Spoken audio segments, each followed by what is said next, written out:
El día de hoy estaremos aprendiendo un poco de lo que de la continuación ahí, entonces no vamos a irnos muy lejos. Les pido que dejen su pluma, su marcador ahí en ese, y que me acompañen un poquito. Ahorita vamos a regresar acá del 11 en adelante. Segunda de Timoteo 4, 1 y 2 me gustaría leerlos con ustedes, pero ahora les quiero agregar los versículos siguientes.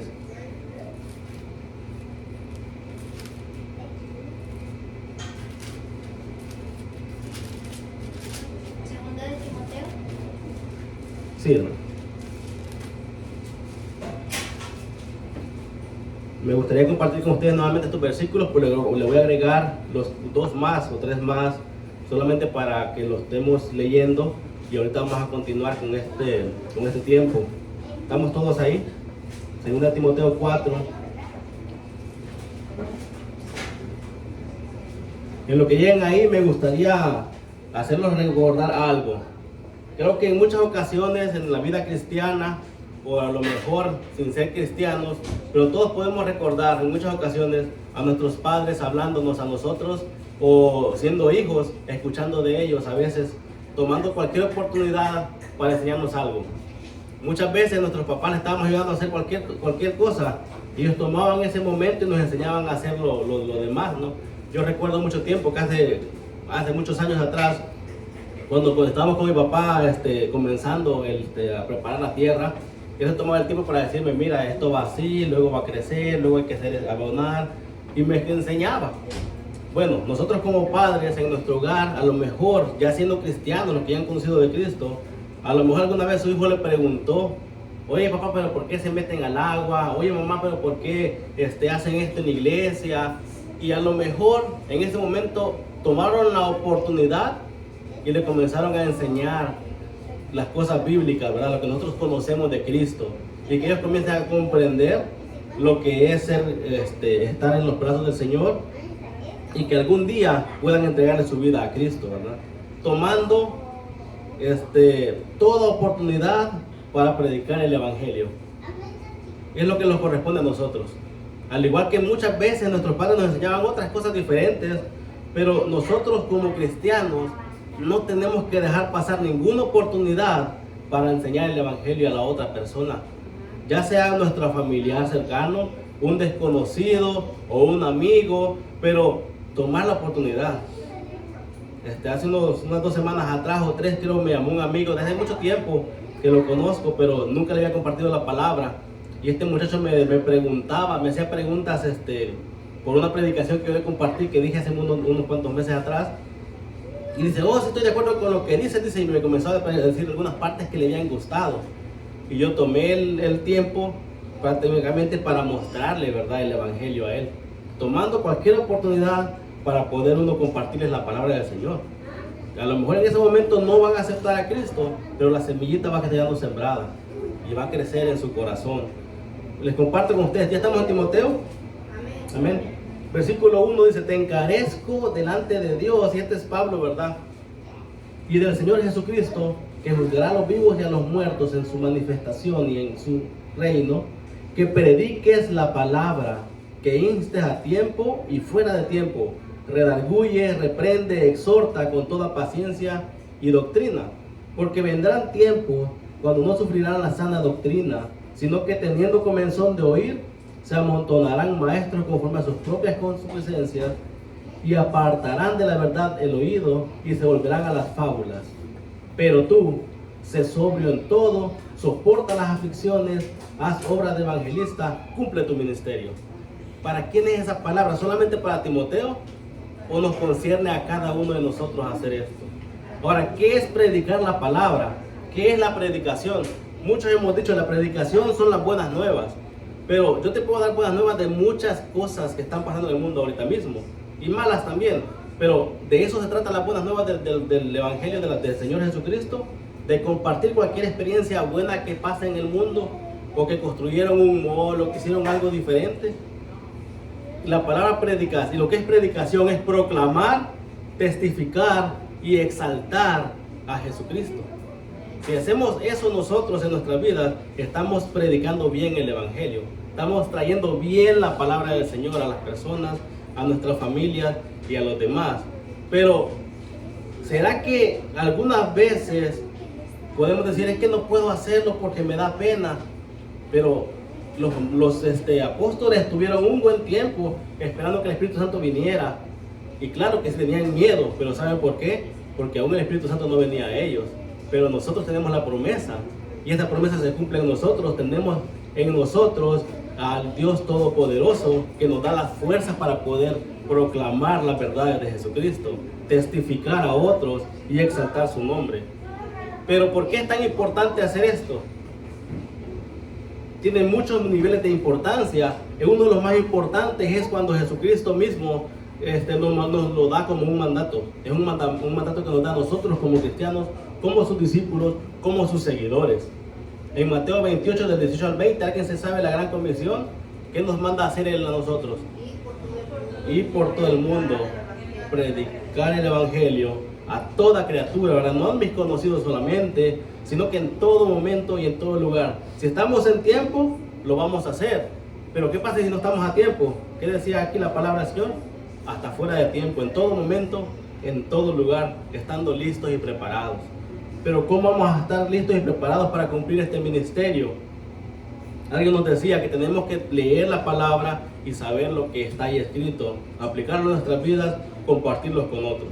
Muchas veces nuestro testimonio habla más que 1000 palabras, y muchas veces tenemos la oportunidad de decirlo con palabras también. Pero de todo momento tenemos que hacerlo y decirlo. Aún cuando el pueblo de Israel o los discípulos de Jesucristo, porque ya estaban tan cómodos que no querían irse a ningún lado, y lo vamos a ver más adelante, no me quiero adelantar mucho. Pero ¿qué sucede en ese momento? Se cumple lo que Jesucristo había dicho. ¿Qué les sucede? Persecución. Y con esa persecución, ¿qué sucede? Se van a los lugares donde Jesucristo había dicho. Pero ¿qué van haciendo ellos cuando van caminando en ese proceso? Van predicando la palabra de Dios, van exaltando el nombre del Señor y van enseñando a otros, y se va cumpliendo la palabra que el Señor les había dicho. Dice que así que los que fueron esparcidos iban predicando la palabra. Hechos 8:4. Es lo que es nuestro deber también hoy en nuestros días hacerlo, ¿verdad? No solamente de que lo hacemos, pero a veces no queremos hacerlo, pero es que hoy no me siento bien para hacerlo, que todo el tiempo, en tiempo y fuera de tiempo. Ahora regresamos a Hechos capítulo 3, y aquí nos vamos a mirar un ejemplo muy claro de cómo se cumple de lo que les estoy hablando, de cómo ellos toman la oportunidad y no la dejan pasar, sino que en ese mismo instante se para Pedro y comienza a predicar la palabra del Señor. Comienza a tomar la oportunidad de lo que estaba pasando para llevarles la palabra a ellos, y que ellos entiendan qué fue lo que sucedió en la muerte y resurrección de nuestro Señor Jesucristo. ¿Estamos todos ahí? Aprendíamos el contexto, ¿recuerdan? La sanación de este cojo. Esta es la continuación. Esta persona que no podía moverse ahora estaba saltando, y lo que me gustó a mí de que miren y les compartí el domingo pasado es de que la forma en la que él entró al templo con ellos es a adorar el nombre del Señor, ¿verdad?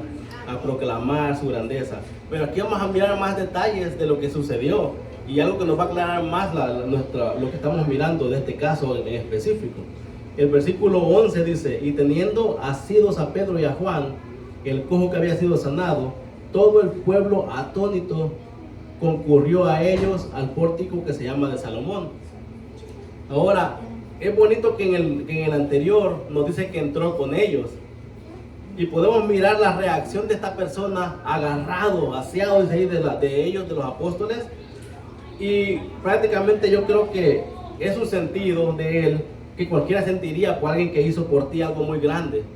Pero en esta explicación de este milagro, ellos van a tomar el tiempo de explicarles a ellos quién fue el que en realidad hizo el milagro.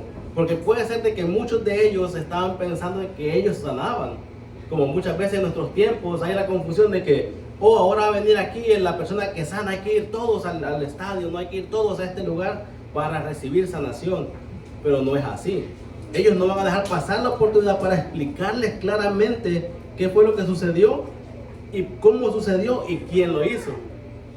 Todas sus preguntas iban a quedar resueltas cuando ellos les explicaran lo que estaba ocurriendo en realidad. Entonces ellos estaban así, lo estaban mirando, estaban muy felices de haber sido sanados, estaba agarrado de ellos, y al mismo tiempo estaba dando testimonio de lo que estaba pasando. Pero en el 12 dice que viendo esto, Pedro respondió al pueblo. Él estaba mirando algo que a lo mejor algunos no estaban mirando, pero los ojos de la gente la estaba poniendo en ellos, no en Jesucristo. Entonces, ¿qué es lo que nosotros hacemos cuando alguien piensa que nosotros somos las buenas personas y que nosotros hacemos las buenas obras y que todos nosotros somos las personas santas, santitas por ahí caminando? ¿Qué es lo que tenemos que hacer nosotros en ese momento? La gloria no es para nosotros. Entonces nosotros somos un espejo, ¿verdad?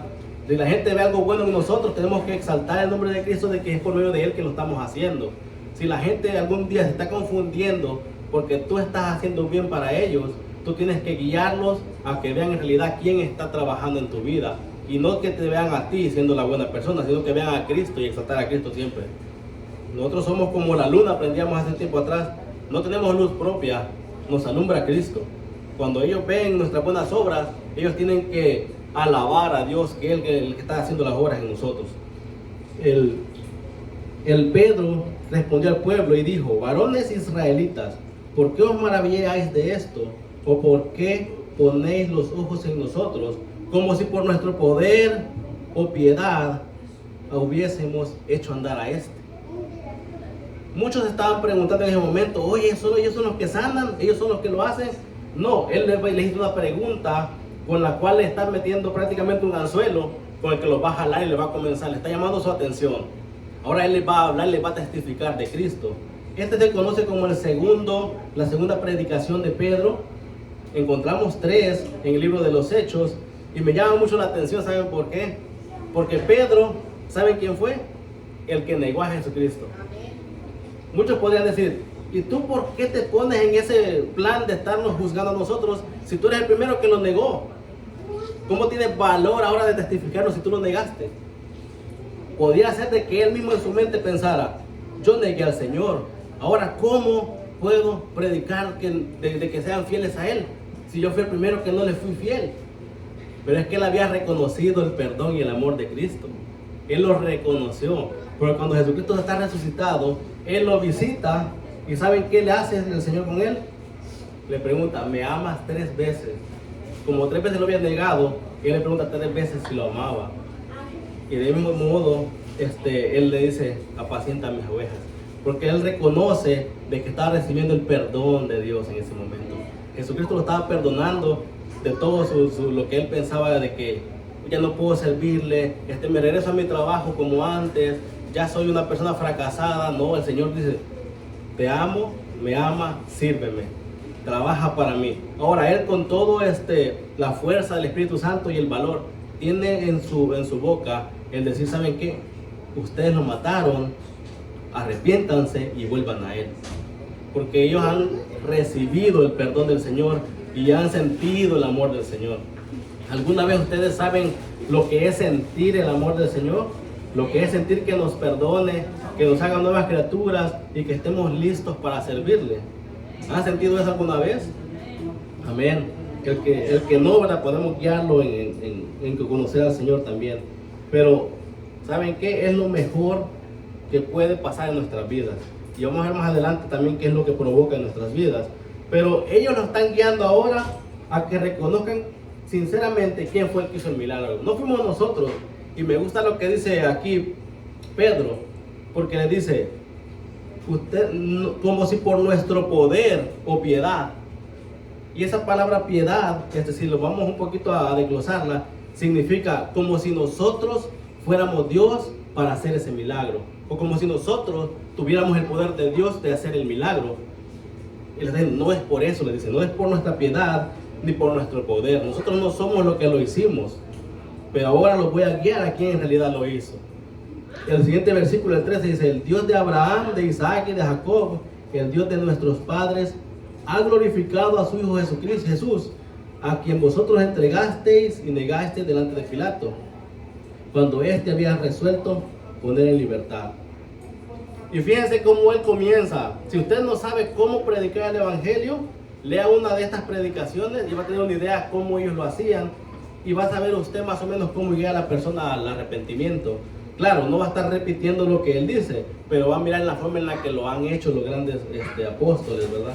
En este momento, él comienza llevándolos a ellos mismos a los tiempos antiguos, porque él sabe que son israelitas los que lo están escuchando. El israelita sabía quién era Abraham, sabía quién era Isaac y sabía quién era Jacob. Y era una forma abreviada de decir, estos grandes hombres son las piedras fundamentales, los grandes patriarcas, los cuales comenzaron esta obra. Y saben qué es más, Abraham, el que fue mencionado primero, es quien recibe la promesa. Entonces, a grandes rasgos, Abraham, Isaac y Jacob son las personas por las cuales estamos nosotros aquí ahora, ¿verdad? Congregados. Pero, ¿por qué le llama de esta manera la atención a ellos? ¿Y por qué esto llamaría la atención a ellos? Porque, como les dije, son israelitas. Y si no recordamos mal, ellos ya habían entrado. ¿A dónde es aquí? Al pórtico de Salomón. Entonces, en ese lugar no es tan grande como para que cupiera todo lo que estaban ahí, ¿verdad? Pero por lo menos los que estaban ahí escuchando eran israelitas. Y él tenía ahí una audiencia a la cual podía dirigirse sabiendo quiénes eran. Después de esto, él los lleva a que su corazón se dé cuenta de lo que habían hecho. Porque si ellos reconocían que Jesús a que crucificaron era Jesús, era el Hijo de Dios y que era Dios mismo, ellos al escuchar al que ustedes negasteis y entregasteis a Pilato, sabiendo de que él no encontró ninguna falla en él y lo quería liberar, de esta manera ustedes estaban prácticamente haciendo lo que no debían de hacer. Y lo que me llama la atención ahí es que la palabra negasteis y entregasteis, prácticamente ellos estaban dándole la espalda a ellos en ese momento. Ellos estaban diciendo que lo repudiaron y que prácticamente lo hicieron de menos, y las palabras más profundas que pueden encontrar ahí también. Pero más que esto, el 14 dice, mas vosotros negasteis al santo y al justo, la repite la palabra, y pedisteis que se os diese un homicida. Ahora recordemos qué fue lo que sucedió, ¿verdad? Y él está haciendo énfasis en cuando Jesucristo estaba a punto de ser liberado y Poncio Pilato les pregunta, ¿quieren que libere a él o a Barrabás? ¿Y qué dijeron todos? A Barrabás, ¿verdad? Y entonces a Jesucristo lo estaban mandando a ser crucificado. Ahora en el 14 dice, vosotros lo negasteis a él y pedisteis a un homicida en lugar de él, el justo por los injustos, ¿verdad? Y el injusto pues salió libre en ese momento. Nosotros todos hemos sido pecadores y ante los ojos de Dios todos estamos condenados a la muerte, porque el pago del pecado es muerte. Pero en Jesucristo encontramos la vida. En Él podemos ser hijos nuevamente y regresar al Señor. Versículo 15, y matasteis al autor de la vida, a quien Dios ha resucitado de los muertos, de lo cual vosotros somos testigos. Si se dieron cuenta en ese momento, ahí encontramos 4 puntos muy importantes. Uno, fue entregado, fue crucificado, pero antes de eso, Dios lo había dado. Dios lo dio, fue entregado, crucificado, rechazado por las personas, pero no se estaban dando cuenta que desde el 15 que estaban matando al autor de la vida. Él es el autor de la vida y Él es la vida. Pero Dios lo resucitó de los muertos y ahora todos ustedes pueden testificar de ello. Porque todos ustedes se dieron cuenta de que esto sí sucedió. ¿Y cómo podrían darse cuenta de que esto había sucedido? ¿Cómo la gente se da cuenta en nuestras vidas de que le hemos entregado la vida al Señor y que hemos cambiado en algún ámbito que la gente conocía o que no conocía y que nos ve diferentes? Como decía el hermano, ustedes son diferentes. ¿Cómo puede la gente darse cuenta que somos diferentes? ¿Cómo? Porque Jesucristo mora en nosotros. Ahora, ellos están haciendo algo diferente a lo que toda la gente hacía en aquel entonces, porque estaban viendo que el poder de Dios se estaba manifestando en esta sanación. O sea, estaban presenciando una sanidad la cual había dado toda su vida el cojo sin poder caminar. ¿Cómo en ese momento podemos decir nosotros de que no era que estaban testificando el poder de Dios ellos y a Jesucristo y le están dando la gloria a Él?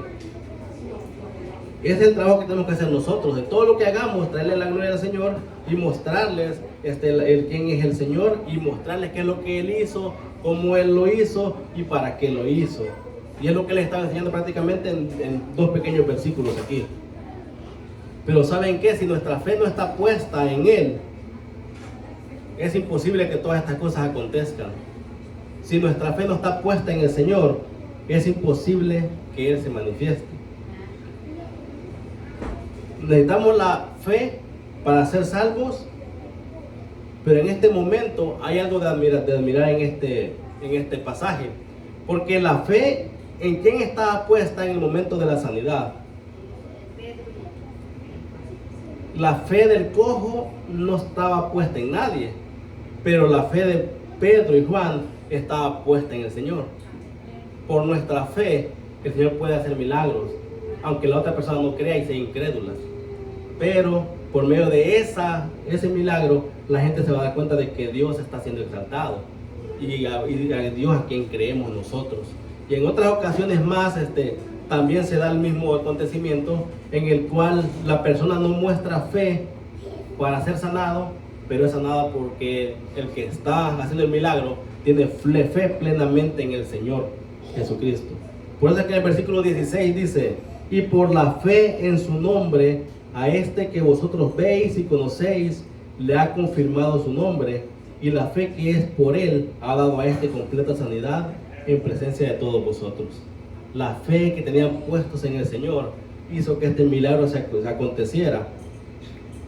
Pero eso no significaba de que el cojo tenía esa fe, porque miramos de que el cojo estaba completamente perdido, no sabía lo que estaba pasando. Pero el Señor hizo el milagro para poder ser exaltado y manifestarse ante ellos y mostrar, testificar ante ellos también.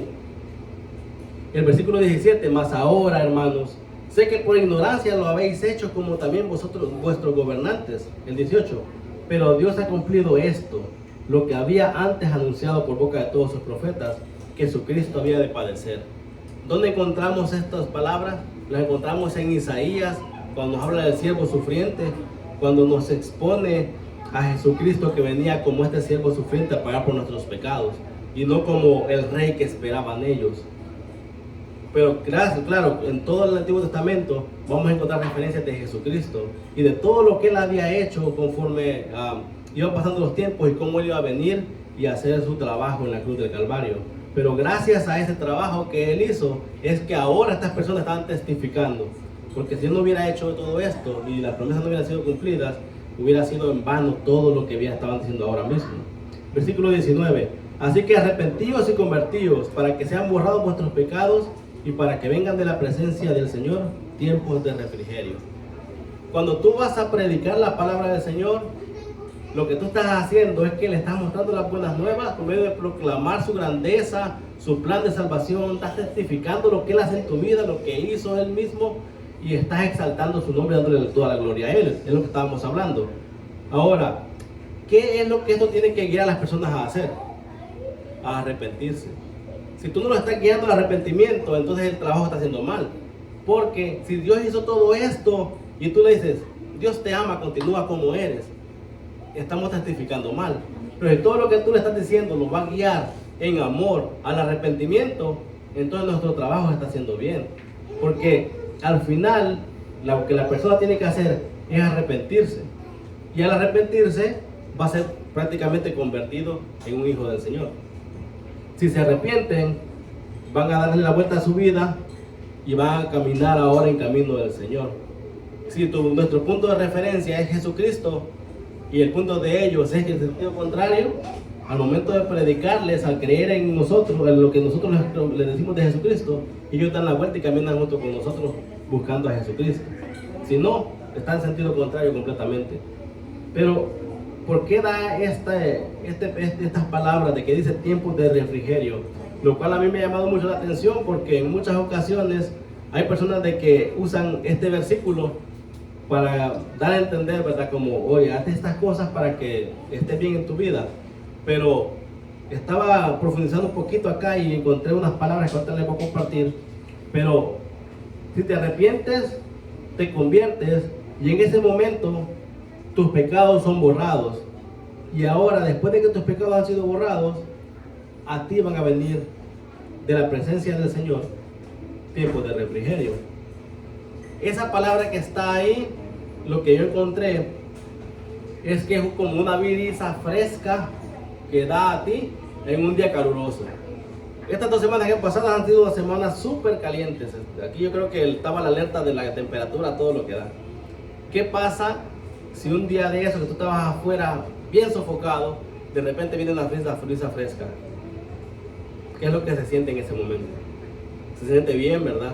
Es un refrigerio. El otro día estaba trabajando afuera un rato, comencé a sudar demasiado, y eso que estaba en la sombra. Y de repente me dio la idea, dije, bueno, es que tengo un ventilador, ¿por qué no lo conecto? Lo conecté y estaba refrescándome un poco. Y llega mi esposa y dice, ¿con qué razón está fresco si tienes el ventilador conectado? Pero eso es, ¿verdad? Si no hubiera sido por eso, no hubiera sentido a lo mejor la brisa fresca que me hizo sentir mejor. Ahora, si el Señor no viene a tu vida y no te conviertes a Él y te borra tus pecados, vas a tener un día pesado. El pecado te está carcomiendo por dentro, te está matando prácticamente. El pago del pecado es muerte, y muerte eterna. Pero la dádiva del Señor es vida eterna en Cristo Jesús, Señor nuestro. Si confiamos en Él plenamente, vamos a sentir ese aire fresco que viene después de tanta pesar. El pecado nos carga y nos tiene prácticamente estresados, cansados, pero cuando Él nos libera y nos saca todo eso de nosotros, es como que sientas esta brisa fresca, días de refrigerio para tu vida. Todo lo demás queda ahí en los pies del Señor, ¿verdad? Porque Él te los quita y dice que los hace, que no se acuerdan más de ellos. Entonces prácticamente somos libres de todos esos pecados, y ese refrigerio es bien para nuestra alma. Es como un viento fresco en un día caluroso. Versículo 20, y él envía a Jesucristo, que os fue antes anunciado, a quien de cierto es necesario que el cielo reciba hasta los tiempos de la restauración de todas las cosas, de que habló Dios por boca de sus santos profetas, que han sido desde tiempos antiguos. Entonces Él les recalca esta promesa de Jesucristo, pero también les recalca de que no quedó ahí, sino que Él va a regresar nuevamente y va a hacer nuevas todas las cosas. Y encontramos referencias de esto también en Isaías, cuando todas las cosas son renovadas, y también Romanos habla un poco de esto, y hay muchas referencias en la Biblia con respecto a estos tiempos en los cuales en el Apocalipsis más que todo, de que todas serán las cosas que serán hechas nuevas. Pero, claro, si tú tomas esta decisión de creerle al Señor y de recibir estos días de refrigerio, ya sabiendo que eres su hijo, de que Él está en ti y de que el Espíritu Santo mora en tu alma, ahora tú vas a estar listo para cuando Él venga nuevamente. Pero ¿qué pasa si estuviéramos en pecado y que nunca lo hubiéramos aceptado a Él y que lo hubiéramos rechazado, como decían las palabras anteriores, de que le damos la espalda, lo ignoramos y lo hacemos a un lado? El día de que Él regrese, ¿cómo va a ser a nuestra cara en ese momento? Muy diferente a saber que estamos esperándole, ¿verdad? Quisiéramos estar lejos de él. Aún dice una referencia más adelante de que las personas se ponen abajo de las piedras y les piden que los maten con tal de que no vean a Jesucristo. Están escondiéndose de Él. No, hermanos. Busquemos el rostro del Señor, convirtámonos a Él, pongamos nuestra vida a sus pies. Y claro, eso no quiere decir de que este tiempo de refrigerio significa de que nunca van a haber problemas. Problemas sí hay, pero tu confianza está puesta en el Señor. Y eso es lo que te da paz. Es lo que nos trae paz. Problemas siempre van a haber, pero si nuestra confianza está en el Señor, nuestra confianza está en algo más grande que nosotros y tenemos paz en Él. Porque si nuestra confianza está en nosotros mismos, a lo mejor nos ahorcamos un día por ahí, ¿verdad? Pero si estamos confiando en el Señor, sabemos de que Él tiene todo bajo control y que nada pasa sin que Él lo permita, ¿verdad? Amén. Está la promesa, está todo lo que dijeron acerca de Él, está el cumplimiento. El siguiente versículo dice el 22, porque Moisés dijo a los profetas. Ahora, si quieren escuchar una referencia de esto que les estoy diciendo, Moisés dijo a sus profetas. ¿Dónde lo dijo? Lo encontramos allá, más atrásito, en Deuteronomio 18:15, si lo quieren apuntar y después leerlo.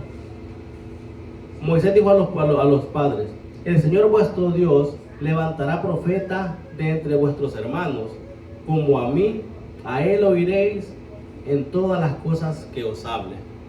Y ahí no estaba diciendo Moisés de que él era como Jesús, pero le estaba diciendo: si a mí me escucháis, tenés más razones para escucharlo a Él que a mí, porque Él en realidad es a quien tenés que escuchar, ¿verdad? Porque Él prácticamente es Jesucristo el que está hablando. No está hablando de Él mismo, sino que será alguien como yo que le va a hablar lo que el Padre quiere, pero claro, Jesucristo es superior mucho más que Moisés, ¿verdad? No significa de que está diciendo que son iguales.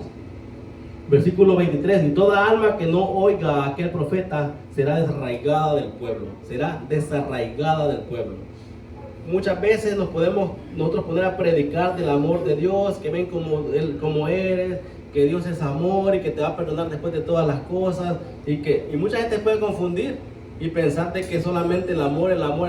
Dios es amor, sí, pero es un atributo de Él. Pero no significa de que Él sea solo amor. No, Él es juez también. ¿Y saben qué pasa cuando un juez justo toma una decisión justa? Si tú no le creíste a Él, como lo dice la palabra, tu destino no va a ser estar con Él, porque tú no le creíste a Él y no querías estar con Él. Pues tú le crees a Él siendo un juez justo, estás prácticamente tapado en Jesucristo y ya eres salvo. Pero si tú no le creíste a Él, estás sin juez frente de Dios, listo para el juicio. Entonces, todo aquel que no oiga a Jesucristo, aquel profeta del cual hablaban las Escrituras, será desarraigado de su pueblo. Y todos los profetas desde Samuel en adelante, cuando han hablado, también han anunciado estos días, dice el versículo 24. El 25, vosotros sois los hijos de los profetas y del pacto que Dios hizo con nuestros padres, diciendo a Abraham, en tu simiente serán benditas todas las familias de la tierra. Claramente ese pacto fue dado a Abraham, pero no solamente era porque la promesa de la multiplicación que se dio, sino que también era un pacto a futuro, una promesa a futuro. ¿Qué promesa y de qué simiente está hablando aquí en este momento Él? Está hablando de Jesucristo. En Jesucristo son benditos todas las familias de la tierra. Ahora, ¿por qué decimos que solamente en Él? Porque no dice las simientes, sino tu simiente, en singular, ¿verdad? En Él serán benditos todas las familias de la tierra, todos los pueblos, y las familias ahí no solamente es que significa familias en sí, sino que en pueblos étnicos, pueblos, ciudades y todo esto, ¿verdad? Versículo 26, a vosotros primeramente Dios, habiendo levantado a su Hijo, lo envió para que os bendijese, a fin de que cada uno se convierta de su maldad. Y si no mal recuerdan, en aquellos tiempos, ¿qué era lo que tenían que ser para los otros pueblos? Tenían que ser una luz diferente. Pero fíjense, en aquellos tiempos, las cosas que se hicieron, ahora en el libro de los Hechos, vemos de que son al contrario en muchas veces. ¿Por qué? Lo digo. Porque en la Torre de Babel, todas las lenguas fueron dispersas. En Hechos de los Apóstoles, hablan un solo lenguaje para que todos lo entiendan. La promesa se cumple diferente. Ahora, la promesa de que ellos tenían que ser esa luz que alumbraba a los demás pueblos, ahora nos dice Dios Jesucristo, ustedes son la luz, ahora vayan a ellos. Antes tenían que alumbrar ellos ahí solamente y no salir a ningún otro lado. Tenían que cuidarse de los otros pueblos, de no tomar sus costumbres. Ahora la palabra de Dios nos dice, ahora ustedes son esa luz, ustedes tienen el Espíritu Santo, ahora ustedes vayan y compartan el Evangelio a otros pueblos. Ustedes vayan y que todo esto se extienda y que todos conozcan a Jesucristo, ¿verdad? Ahora es nuestro trabajo llevar esta palabra y que sea predicada, proclamada, testificada, exaltado por todos los lugares donde andamos y estamos. ¿Cómo lo vamos a hacer? Pidámosle sabiduría al Señor de que Él sea usando nuestra boca para poder compartir la palabra del Señor. Como decía nuestro hermano Tacho, que el Señor nos dé sabiduría para poder hablar a otras personas, para poder compartirles la palabra. ¿Y saben cómo se comparte la palabra? En el amor de Jesucristo. Claro que encontramos ejemplos los cuales paredes blanqueadas, hijos de Satanás, generación de víboras, bueno, funcionaron en algunos tiempos, pero claro, la palabra tiene que ser sin pelos en la lengua, ¿verdad? Si el Señor te está mandando a hacer algo, hazlo. Si el Señor te manda a proclamar su nombre, proclámalo. Si el Señor te manda a que le hables a alguien, no importa quién sea, háblale. hablemosle, hagamos nuestro trabajo. Como decía Pablo, cumple tu ministerio, hazlo. No lo dejes para después. Entonces, en cualquier oportunidad que se nos dé en nuestra vida, como lo hizo Pedro en este momento, él miró la oportunidad de la sanación del cojo y ¿qué hizo él? Tomó toda esta información para exaltar el nombre de Cristo y traerlos a ellos a recordarles todo lo que Jesucristo hizo, todo lo que los profetas dijeron, pero ¿con qué propósito? De que se arrepientan, se conviertan y que sean sus vidas salvas.